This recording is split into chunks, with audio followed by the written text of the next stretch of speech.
Welcome into the Real Deal here with Luke Deal. And Luke, you guys coming off a tough one at Texas A&M. Now get ready for Georgia. You know what you get from Georgia, but what's the mindset? What have you seen out of the guys this week as you prepare to face Georgia on Saturday? Yeah, I think the biggest thing coming back from a loss in this league is just understanding that those happen, understanding that not every play is going to be a success, not every play is going to be a failure either. So just kind of keeping that neutral mindset, flush the bad ones, be excited, be positive about the good ones, and just learning from losses. I think the biggest thing that you can do that's detrimental to your team in this league is just let a team beat you more than once, and that's something that we've kind of focused on all week, something that we talked about before going into the game plan, and now I feel like the energy is really high. I feel like everybody's really just honed in on the game plan and ready to get after our rival.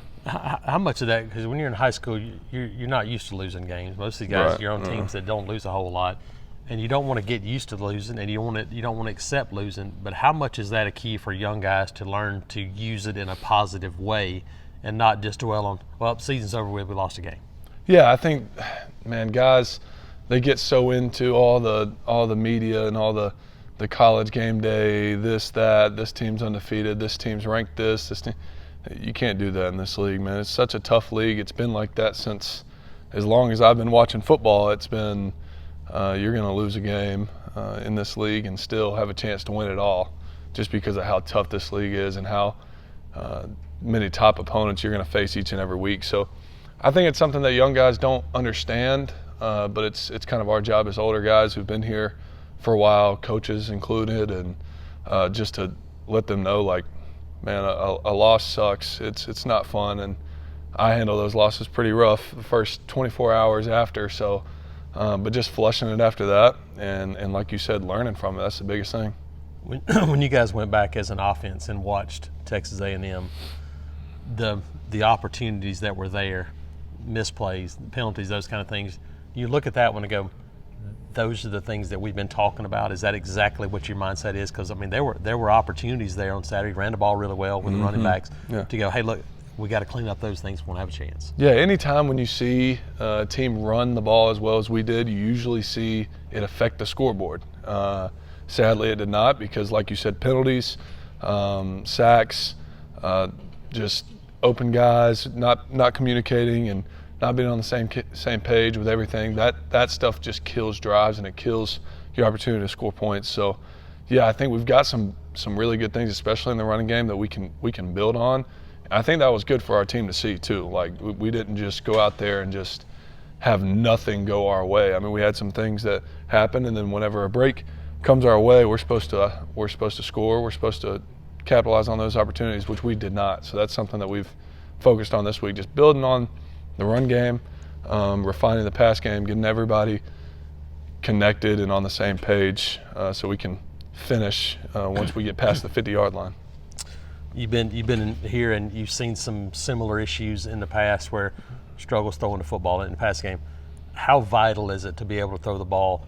I mean, against a team like Georgia, the front they have, you got to make plays in the passing game, and I'm sure that's probably been a lot of the talk for you guys. Yeah. On, look, we got to figure out a way to make some plays in the passing game. Sure, yeah, and I mean, all the fans see it. We see it as well. Coaches see it. So that, I mean, you can't be one-dimensional, not against the number one team in the country. I mean, even against any team in the country in this league. So, yeah, I just think being able to, like I said, learn from those mistakes in the passing game, build off the running game, because you can't go one-dimensional the other way either. You can't forget to run the football. Yeah. You got to be able to do both in order to score points, and I think that's going to be the biggest thing, is just bringing it all together, man. Just having everything clicking at once and not just pieces clicking at different times. Yeah, you played against Georgia a bunch. What do you see out of this year's Georgia team? I know the first thing you look up, and they're always going to be talented, they're always going to be physical. What jumps out to you when you look at Georgia's defense? Yeah, watching a bunch of film on them, I mean, they are who they are. They are who they've been since I've been here under Kirby Smart, and they're going to be a very disciplined defense, a very high-energy defense that can bring a lot of different things, do a lot of different combinations of things in the blitz game and the coverages and all that. But they are who they are, and they know who they are, and that's why they're so good. So that's something that we can kind of use to our advantage.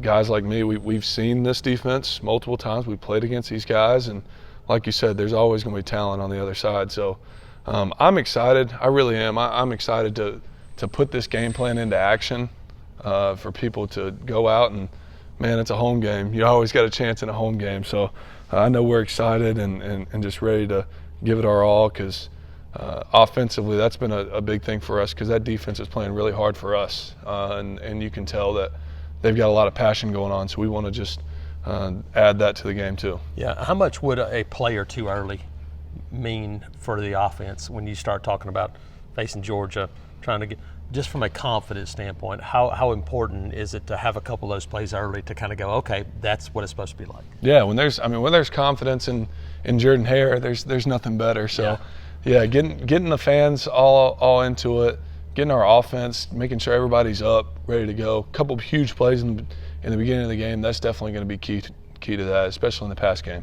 We're going to have to capitalize on those because, like you said, you got to be able to do both.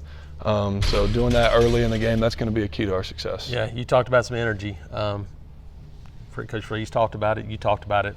One of your roles is to be one of those guys. Have you taken it even another step this week in practice to try to go, okay, guys, there's still a whole lot left of this season? Absolutely. Yeah, I felt like that was my number one duty coming off of a loss, and I didn't know when it was going to happen. But you lose games in this conference, so I knew that going into it. I know it this week. That's a big role for me, is just to make sure everybody's up, everybody's positive, and everybody's looking for the next game. Because when you come game day, man, you're going to have excitement. You're going to have enthusiasm. You're playing in front of 89,000 fans. You're going to play the number one team in the country, a rival. It doesn't get better than that. The key is doing it during practice whenever nobody's in here. Yeah. When we're in the indoor, when we're outside, when we're sweating, when we're doing all this different stuff during practice, the key is to have energy then, because the way you practice, the way you play. I know it sounds cliche, but there's so much that goes into reps throughout practice to try to just emulate the game, and that's going to be a huge key for us today and tomorrow in our walkthrough too. Yeah, the energy's going to be there Saturday. It's going to be a lot of fun. Jordan Hare Stadium, 2:30 kickoff on CBS. I know these are always fun for fans. It's fun for these guys too. Looking forward to it. We'll see you there on Saturday. And Luke, give them the word. War Eagle.